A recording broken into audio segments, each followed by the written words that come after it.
Welcome back to the channel. Now, y'all need a therapist perspective on the whole video that just was released about Diddy. Did he do it? Believing victims, Cassie, and we're going to get into it all right about now. Now, before I start this video, I would like to give a huge trigger warning to people who have been victims of intimate partner abuse, things related to that, because this video is going to be kind of triggering for some people. But of course, I want you to stay tuned, but know that I am giving you a trigger warning. Now, before we start, also like, subscribe, do the things. We're on the road to 3,000, okay? We gonna get there, but I need y'all help. Now, today, I was minding my own black business per usual, okay? And I log on and see this video.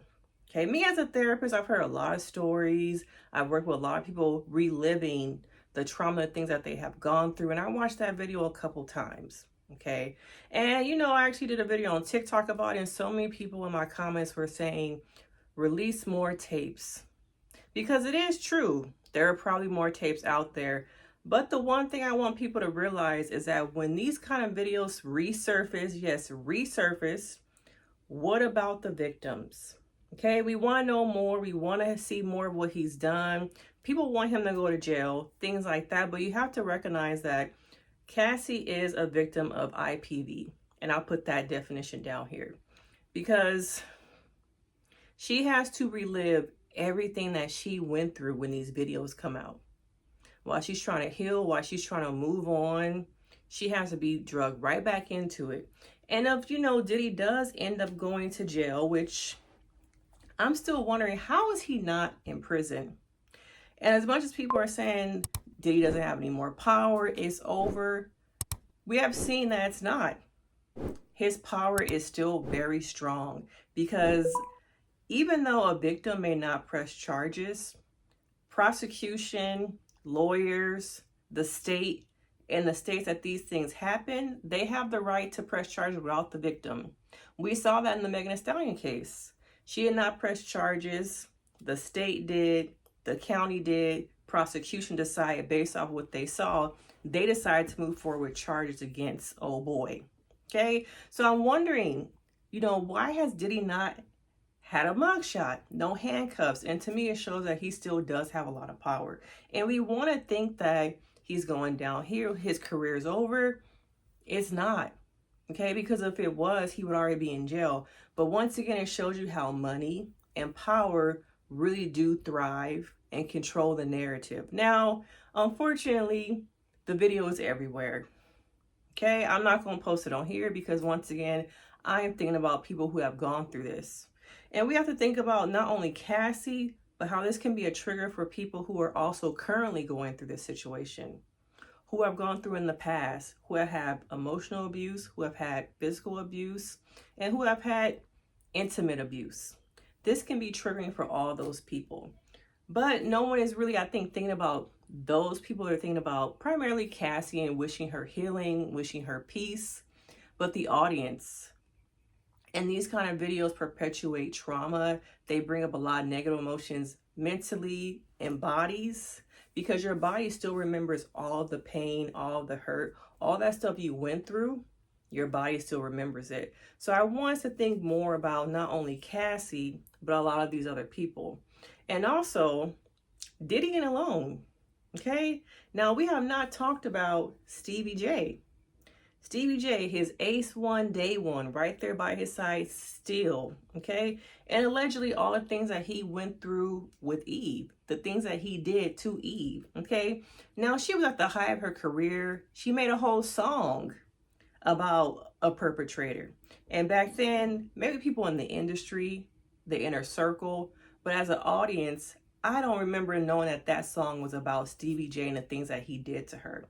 But once again, he's another person who has never had to be in jail, prosecuted for the things that he did to her, and probably a lot of people. Both these two men have a lot of power, okay? Because I don't see no mugshot. I don't see no handcuffs. I don't see any of that. Even after the feds went to Diddy's house, what have we seen from that? Okay, we have not seen anything. But intimate partner violence happens so much. So many people are going through this same situation. Your friends might be going through it, a coworker, okay? So we have to think about as a whole, it's not just about one person, okay? It's about different people, and oftentimes the abuse is known. The hitting is known. The things that, are going on with people, they do it in front of their family. They do it behind the scenes. But oftentimes, because it has become so normalized in those family systems, that someone could be abused right in front of a sister or cousin at a function. And, it's like, oh, they at it again. They're going to be okay. They don't come around. It's this cycle. And we don't talk enough about that cycle of intimate partner abuse that happens. And how it starts off with one thing, it goes into another thing, and then we have that honeymoon period, and it's okay for a little bit, and then that cycle just repeats itself. And it's unfortunately sad to see how much bravery, tenacity, how much strength it probably took her to decide on that day in that hotel, I think I can do it. I think I can do it this time. I'm just going to wait until he goes to sleep, and then I'm going to make a run for it. And to think all the emotions she probably felt that evening, that morning, opening that door, going through that hallway, getting to the elevator and thinking, I'm almost there. I almost did it. And the audacity, the power, the control that he ran out of that hotel room in a towel, in socks. That's control right there. Oh, you ain't getting away from me. And the fact that I'm sure people in that hotel room heard, the people, adjacent to them, and how long the security people in that hotel room sit on this footage. And there's probably more footage out there, but once again, I'm wondering why now? Why release it now? Because there was plenty of years. It happened in 2016. Why now is this footage being released? And also, like I said before, how many other videos are they sitting on? Once again, it shows the power, the money that Diddy is connected. And I'm wondering, what is it going to take for prosecution, the law enforcement to get involved to really show us that he doesn't have power? Because to me, I'm still seeing a lot of that power dynamic. I'm still seeing control, okay? But I'm hoping that Cassie is in a place where she's able to heal. She's able to work through the pain, the memories, the feelings. Will she ever really be able to move on from her life? I'm really wondering that, because every time it seems like she is moving on, media, come on right back. And so we see so many media outlets, some of them posting the videos, some of them posting, praying for Cassie, hope she's well, healing, but then posting the video.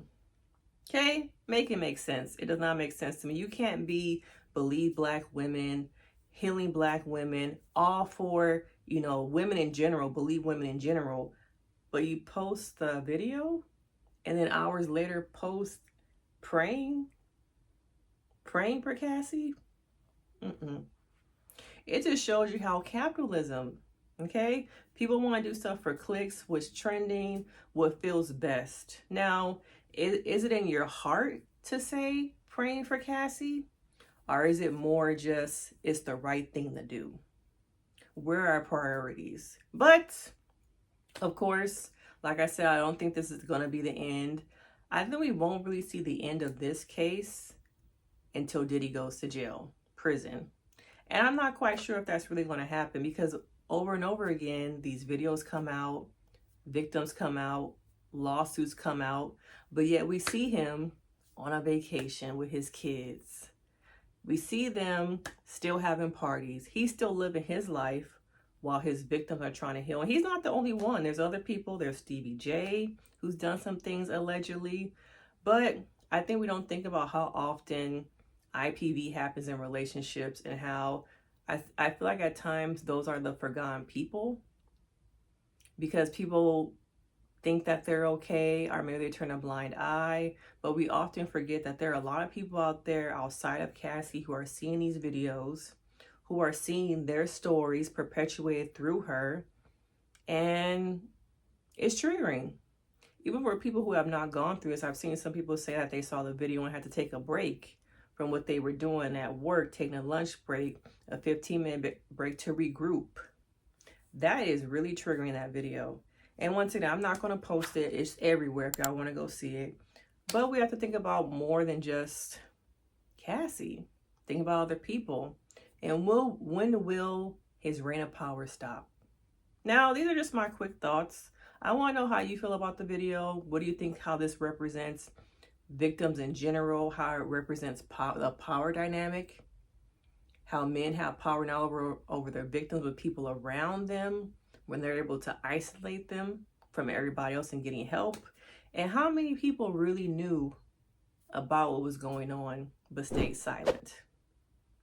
Were you silenced, or were you silent? And was your silence a sign of complicitness in this whole situation? Now, make sure you like, you subscribe. Let me know your thoughts in the comments. And of course, I will see you guys in the next video. Bye.